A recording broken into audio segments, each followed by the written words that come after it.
These Oregon orchards are where some of the best spirits get started. It takes 30 pounds of pears to make one bottle of this Eau-de-Vie, so it's very intense. Today on Caprial and John's Kitchen, we'll visit a farmer turned distiller and try some world-class Eau-de-Vie. And then take it back to the kitchen to create pork cutlets with pear pan sauce. And bake pear sundaes with dark chocolate sauce as we cook with the water of life.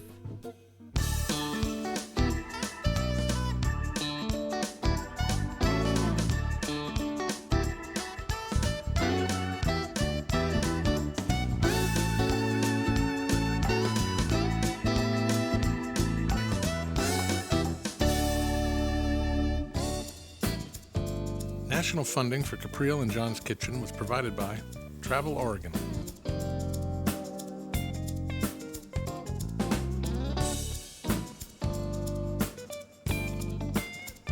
Travel information is available at traveloregon.com. And by Decor, ranges, wall ovens, cooktops, dishwashers, and outdoor grills for discerning cooks. Available nationwide at select dealers and showrooms. Decor.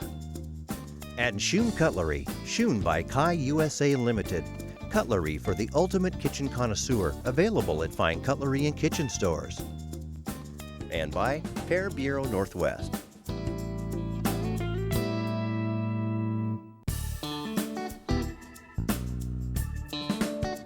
Hi, welcome to Caprial and John's Kitchen. I'm Caprial. And I'm John. And today we're talking about Eau-de-Vie. Eau-de-Vie. The water of life. Ooh, that's what you are. Thank you. You're the water of my life. I don't think I'm quite as potent as this stuff is. Pretty potent, honey.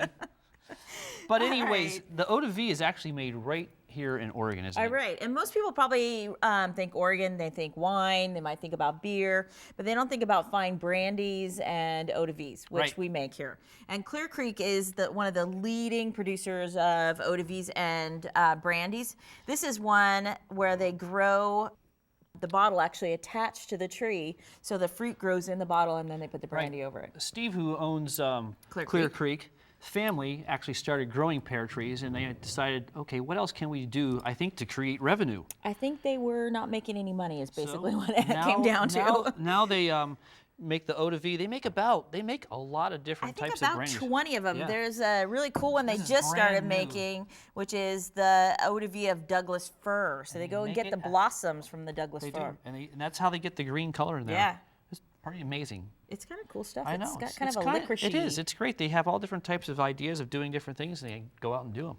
All right, so we're going to use their pear brandy today because this is one of my favorites, and we're going to do this great little pork dish very quick. If you're serving this for your kids, you can leave the pear brandy out, but it's kind of a nice little thing to do very quickly for a casual dinner party, I think. Or a nice special dinner party. Right. An intimate dinner party. A small dinner party. Yes. There you go. Candlelight, perhaps. We don't have any candles on the set today. We don't. We never have candles on the set, so. Anyways, we have a pork loin, which is a very nice tender cut meat.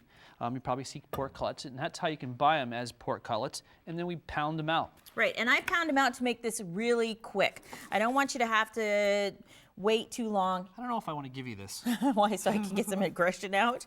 You don't want to have to wait for these to cook a long time, so I want this to be something you can cook really quickly, sit down, nice glass of wine, enjoy with your friends. So we're actually kind of making a scallopine. Right, and you could do this with a chicken breast if you want. I just like the pork because it has a little more fat, which means, unfortunately, it has more flavor. So this is going to cook really fast. It's going to take no time at all. So don't let your mother cook this. What? Because they'll cook it for a long time. My mother, she'd cook this for... You're going to be in trouble. No, I won't. I love my mother. But Mom would say, you got to cook that longer. And I'm like, Mom, this who is went to basically cooking school? going to be cooked by the time we get it turned over. You want to turn that heat up? I got a nice hot pan on. Will you bring all my mise en place over for me? Well, all you need is a little oil. Okay. Here's some oil. You want to have everything ready to go because this is going to go very fast. So you want to have your brandy, you want to have your pears ready to go, you want to have your garlic, you want to have your butter all ready for you to go. And my lovely little assistant here has that all ready for me to go. Thank you, dear. All right, let's go. All right, salt and pepper, dredge lightly in a little flour, put it into the pan, and we're going to brown these off first. All right, so I have a hot pan going, add a little bit of olive oil, and I want to see some smoke coming off of here. I see smoke. No fire, though. No fire. At least not yet. So Make sure your pan is all covered with the oil. As you can see, the smoke's going. Throw your pork cutlets right in. Make sure you throw them away from you. Don't throw them, place them in there. Try not to throw them. And I kind of shake off the excess flour. Just let them sit in there. It's just going to take a minute or two. Not even that. You want to get them nice and brown, okay? They're almost there. Don't worry about getting the second side brown because then you're going to overcook it. You just want to get that first side nice and brown, flip it over, and then get it onto the plate. Ooh, this is going to be good. Make sure your guests are ready to sit down. There we go. Flip them over. I hate when people are, you're trying to get them to the table and they're chit-chatting and your food's getting cold. It does not make me happy. Don't want to make her not happy. It's like you worked all really hard on this dinner. Eat it. Eat it. Eat it. All right, so the pork cutlets are just about finished right now. That's how quickly they cook. I'm going to put them in the plate. And then we're going to add the rest of our ingredients. We're going to make our sauce.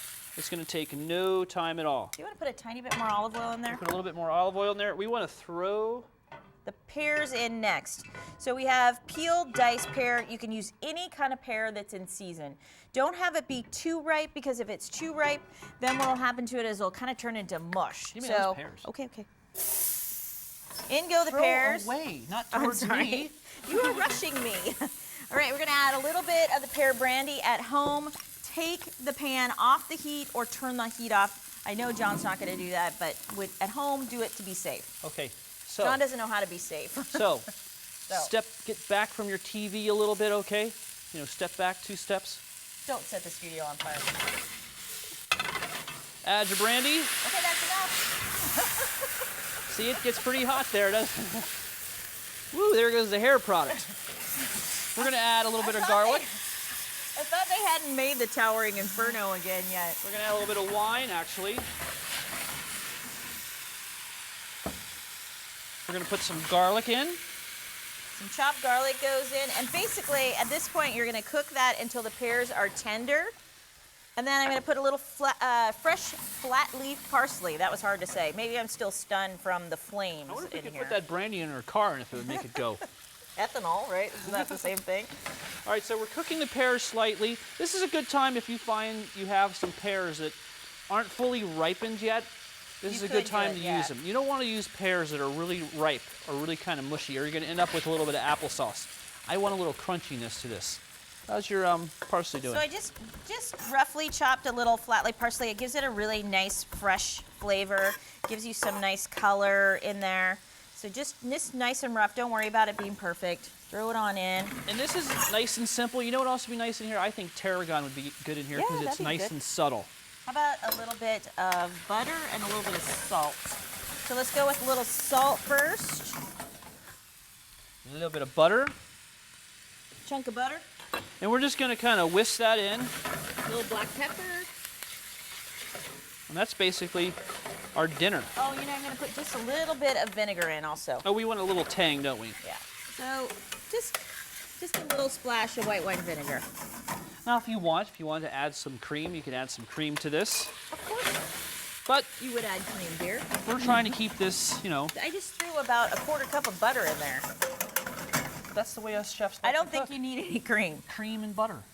That's good. It's good, is it good? Mm-hmm. Can I get a taste? I need a little more salt. One more salt? How about some pepper? I put some pepper in, maybe a little bit more pepper. How about some more Eau-de-Vie? No, I think it's good on the Eau-de-Vie. We have to save some for our dessert. Here, there's a spoon for you. Get a little sauce we have to save a little Eau-de-Vie for the dessert. Ooh, that's good. Good? Mm-hmm. Like this. There you go.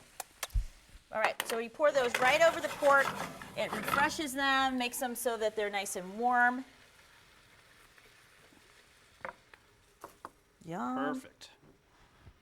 Just do some nice roasted potatoes with this and a green salad. There you go. Want to bring that over and we'll do a little garnish. All right, that looks good. All right, so we want to clean the sides up just a little bit. And with the pears, it's such a nice combination. We make great blue cheese here in Oregon. So I thought a little crumble of blue cheese over the top. And there's nothing better, I think, than when you put like this crumble of blue cheese on something hot You get sort of the melty blue cheese. that's You good get sort of the cold blue cheese. It's just perfect. But it's nice that it's a great compliment. We got the pork, which I think goes great with the pears. And then the blue cheese adds a little bit of that tang with the sweetness from the pears. Great. And like you said, we get all this from here in Oregon. We have a beautiful place where we get our pork from. Carlton's Farms. We got our pears. We have our blue cheese. We make some of the best blue cheese around, I think. Yeah. Great dish. Perfect. The rolling orchards of Oregon's lush Hood River Valley are where some of the best liquors first take fruit. I started making this in 1985, and it takes 30 pounds of pears to make one bottle of this Eau-de-Vie. So it's very intense. And when you smell it, it has a huge aroma of pear, I think. Oh yeah, it's just the most amazing Thank you. scent. This is Clear Creek Distillery's signature product, Eau-de-Vie, the water of life. And then when you taste it, it's very strong. It isn't sweet. It's not a dessert brandy, whatever that is. The French call it a digestive, and it's a wonderful way to end a big, complex, interesting It aids dinner digestion. that aids digestion. It's not flavor brandy, but rather a brandy distilled from a pure mash of local Bartlett pears. During harvest season, a full semi-truckload is delivered to the distillery every week. We want the pear that you would serve a dinner guest sliced on a plate. After the perfect pear is found, a long labor of love begins. This is what we do when we're doing it. We will just sample, smell. If it's really unclear, we'll taste it. Each year the fruit is different. The fruit earlier in the season is different from the fruit later in the season. Some of the finest products can be aged up to 8 years in oak barrels to achieve the distinctive taste. This is the good stuff. Yeah, what's going into the jug now is what we like. It's a keeper. Today, Clear Creek makes over 20 varieties of distilled beverages, but it all began when the family fruit orchard was struggling to stay profitable. And we had to figure out a better way of selling pears. So we made it into brandy and put it in a bottle. Serve it chilled and enjoy, which is just what we plan to do. Well, I'm really glad you guys could come by. Thank you It's so a lot of much. fun. Thanks for all your time. Take that. Oh, thank you. Serve it chilled. We will. Thanks Thank very you so much. much. Thanks for your time. Take it easy. Bye-bye. Thank See you you. later. Bye-bye. Yeah. All right, pears are really good for you. They have lots of fiber. They're a great fruit, but you know what they're even better with? Dessert. No, chocolate. Dessert chocolate. Same thing, right? Well, yeah. So we're gonna make these great roasted pears that we're turning into a little sundae. Right, and this is another thing that's really easy to make. Yes, and you can do it ahead of time too. So what we're gonna do is we're just gonna peel our pear. Right. And you could use any kind of pear. You actually want, believe it or not, a pear that's not that ripe. Because if we were to roast a pear that was really ripe, by the time you go into the oven to get it, it's just gonna be like bleh in the pan. So you want a pear actually that has a little firm quality to it. And this one's perfect for that. Right. Is our pan getting nice and hot? Yeah, I'll turn it up a little bit. So peel the pear. And once you get the pear peeled, we're gonna core it out. Right, and if you've seen the show before, you know that both John and I don't really like cores because when you go to put the core in the apple or the pear, it never gets the seeds or the core. So at the restaurant, especially if you're doing a bunch of pears and apples, then what we do is we use a little ice cream scoop, and that's just so much easier. So cut it in half, like so. I'm gonna leave that stem on there, it looks cute. I know, the stem's pretty. And then we're just gonna take a scoop like this, and we're gonna core out the middle. That also gives you a little space later for the ice cream. Ooh, that's a good idea. Yeah, You always have to have space for the ice cream. it has like a little indentation for the ice cream. And then I just take a knife and I cut right along here and cut out this section here. It's a little fibrous. There goes your Nope. oh, no, we saved Still it. in there. All right, I've got a nice hot pan. You just about done there? Yep. Okay, I got a nice hot pan here and I want it smoking hot. Now, I usually serve about a half a pear per person. So you decide how many people you're serving. You don't really need a recipe for this. And you want to go cut side down on the pear. Watch it there. I know. Getting dangerous. And what I want to get is I want to get a kind of a nice little sear on the pear. And then you're just going to take it and sprinkle some sugar over. And then this is going to go into a nice hot oven. All right, So John's going to take that to the oven. here we go. You going in 1? Yeah. Let's go into oven number 1. So like Cappy said, we have a nice hot oven. We're gonna keep them in there till they're just tender, fork tender. Right. And here's some that we've let cool. They're nice and tender, and I'll show you the other side when we're just about ready to serve them. I said fork tender, how about knife tender? Knife tender, fork tender. So they're perfect. Yeah. Should I flip one over? No, not yet. That's later. Okay. We'll show. And see how you get this nice little caramel sauce in the bottom? And that's just from when you sprinkle them with the sugar. We'll flip them over, that'll be the surprise. All right, let's make some chocolate sauce. All right, to make this chocolate sauce, it's very easy. I have a cup of cream. Naturally, some sugar. I need about a half a cup of that butter. You want to cut that off with a knife for me? I'm going to start with about 1/3 of a cup of sugar, and then I'll taste it. I really don't like overly sweet desserts, so you can adjust the sugar however you want. Butter. And then we have some cocoa powder we're gonna add, right? Right, so you want a good quality cocoa powder. This happens to come from Southern Oregon, and they make some of the only organic chocolate in the country. I think there might be a few other people, but the only in Oregon for sure. Good quality product. Good quality. So we're gonna add about 1/3 of a cup of that into here. So we're using cocoa powder, not chocolate. Maybe just a little bit more there. A little bit of Pear brandy. Some Try for to the be, pot. there you go. I was like, try not to go crazy with that I pear won't brandy. go crazy with the brandy. Now, actually, by the time this boils and we're done cooking this chocolate sauce, about 99% of the alcohol cooks out It'll of be this. gone. Just the flavor's gonna be there. Right, and that's what you want. And you don't have to add the brandy if you don't want to. You know, if you wanted to, you could probably put a little bit of maybe some apple juice in there. Nah. No, not Not with the with chocolate. chocolate. Yeah, she's right. Let's not do that. We're gonna add a little bit of vanilla, Give it a little whisk. and then you just want to whisk this till it's nice and smooth. And I'm just kind of waiting for that lump of butter in there to. Now, when this is done and you chill it down, can you use it again? Yeah, all you have to do is softly and slowly warm it up, This because is if the you one- go throw it on a hot burner, it's gonna burn up. You could do it in a microwave This is the actually. one time I'll let you use a microwave. Yeah. It's the I only know y'all time have microwaves in your house. You know, we actually don't have a microwave in our house. Nope. Our kids cry and whine because we don't have one. It's okay though. They're like, everybody else has a microwave in their house. Not us. No. So this came to a boil. I still have a little bit of butter in here, and now I just turned it down a little bit to let it simmer. So John's gonna bring over the plate, and I'm gonna bring over our beautiful. Let's go over that way. Our beautiful pears. Will you grab one of those spatulas there? See that big one? This guy right here. Yeah. All right. So when Those I look really nice. Good caramelization. yeah, when I turn those over, there you go. You get that gorgeous, nice caramelization there. That's what we're looking for on the pear. It's going to add some really nice flavor to this.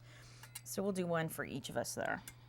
Now, you can What? use any type of pear you want. Yeah, I said, it doesn't matter, because by the time you get it baked and sugared and chocolate sauce, you really don't know which one. It's more that it needs to be actually kind of firm.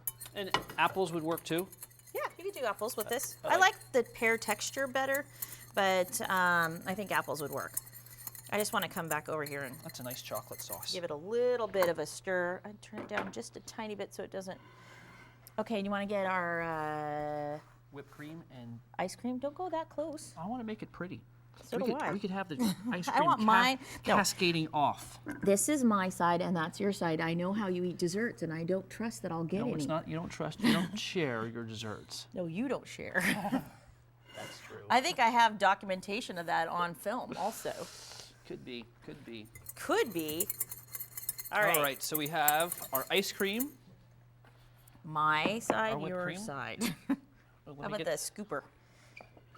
All right, you want the pears to be warm, but I don't like them when they're super hot because then they tend to be a little bit too soft. So let them cool down a little bit just so they're nice and warm. The chocolate sauce I do want hot though. All right. Now, you can buy ice cream in a store, Yes, you can. but if you can make it, all the better, right? Yeah, if you've got the time to make homemade ice cream, that's not the better. They have great ice cream makers out there now that you can make your own ice cream. And I tell you, when the berries are in season, it's the best. Oh, the pears with like a raspberry homemade ice cream, that'd be really great in the springtime or summertime, I mean. Should I scoop up? Yeah. Do a nice good scoop on each half. And we're using just a vanilla bean ice cream, but you could use any flavor you like. Like this would be great with caramel ice cream. There's your half. Thank you. See why I wanted my own pear. Here, I'll give you a little America bit more. now sees why, not that I need a giant dessert. All right. See, I got the little baby pear, you got the bigger pear. All right, I think our chocolate sauce is just about there. Can I put the whipped cream on, or do you want to wait? Let's put the chocolate sauce on first. Okay. Drizzle. You have a spoon. Spoon. All right, so we have this nice chocolate sauce. It has this nice silky quality to it, and you want to go right over the ice cream with that. Whoa! And then you get the landslide. And I want to go right onto the plate, a nice pool of chocolate. Do I get any chocolate? Oh, we're giving you chocolate too? Please. I love chocolate. All right, there Look we at that. go. That looks Right good. over the top. And a really cool thing to do for a dinner party is to take the chocolate sauce to the table and then pour it on each individual person's Pour on each individual person? on their dessert. That's another show, dear. That's not our show. I'm going to make some little Quenelles. quenelles. So John's doing a little fancy whipped cream for our dessert, even though it's probably going to melt in like 2 seconds. There we go. A little quenelle of whipped cream, and then I've got some toasted almonds. You could do hazelnuts, you could do pecans, you could do candied hazelnuts or pecans. Yum. Whipped Nice. cream's good stuff. Ooh, your whipped cream's going overboard. You want to pour us a little the pear to go with this? So with this, we put just a little bit of the Eau-de-Vie in the sauce, but we're also going to pair it with it. Look at this, like slowly just. Slowly. You can have a little bite of that if you want. I know how you are. No, I'll be patient. I'll wait for dinner. Needs a little more chocolate sauce on it. You know, you could serve this in a nice bowl because then you'll get all the chocolate sauce in the bottom. The Eau-de-Vie just smells so good. It just has a wonderful aroma to it. You just need a little bit of it. You don't need a lot, and it's just nice and warming. And the thing with this Eau-de-Vie is after you swallow it, the pear flavor is amazing. It goes on and on and on. You can tell that they use... It has a kick to it. It does have a little kick to it, but you can tell the quality of products they use in making this. It's just delicious, and it's a wonderful thing. Just a little bit. It warms you up. It does. If you're outside and it's cold, a little bit of this will warm you right up. You come in from the cold, you grab your big sundae with chocolate sauce and a little of this, and you'll be nice and toasty. All right. All right, let's take this over so you can eventually taste it. I can have dinner, and then I get to have dessert. There you go. Well, we have our beautiful entree here, don't we? Yes, with pears and little crumbles of blue cheese, super quick. And just laced with a little bit of the Eau-de-Vie. Right, the pear brandy.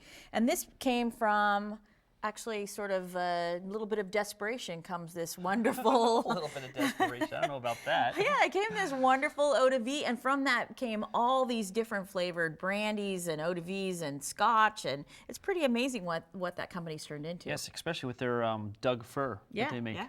And then dessert, the best part. Lovely dessert. With our chocolate sauce with a little bit of the pear brandy in it. We have a little whipped cream, some ice cream.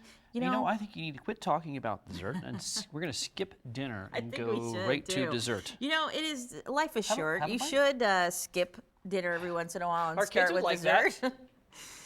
Want a little ice cream here? You gotta have a little ice cream. You gotta have a little pear. That's delicious. You know, I don't think there's anything wrong starting with dessert and going into their pork entree. I better that we wear had. this. So, you know, thanks for dining with us this evening.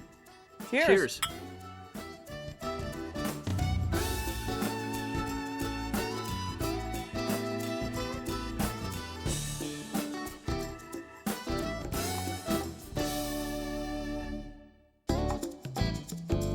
To learn more about Caprial and John's Kitchen or to find recipes featured on this program, visit our website at www.caprialandjohnskitchen.com. National funding for Caprial and John's Kitchen was provided by Travel Oregon.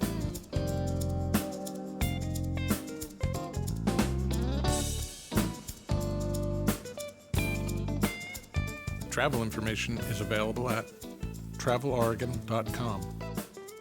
And by Decor, ranges, wall ovens, cooktops, dishwashers, and outdoor grills for discerning cooks. Available nationwide at select dealers and showrooms. Decor. And Schoon Cutlery, Schoon by Kai USA Limited. Cutlery for the ultimate kitchen connoisseur, available at fine cutlery and kitchen stores. And by Pear Bureau Northwest.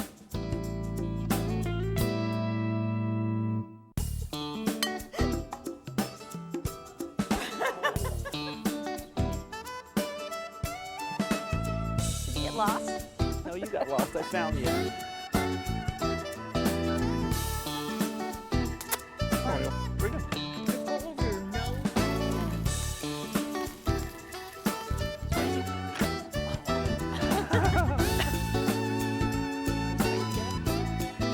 Spicy.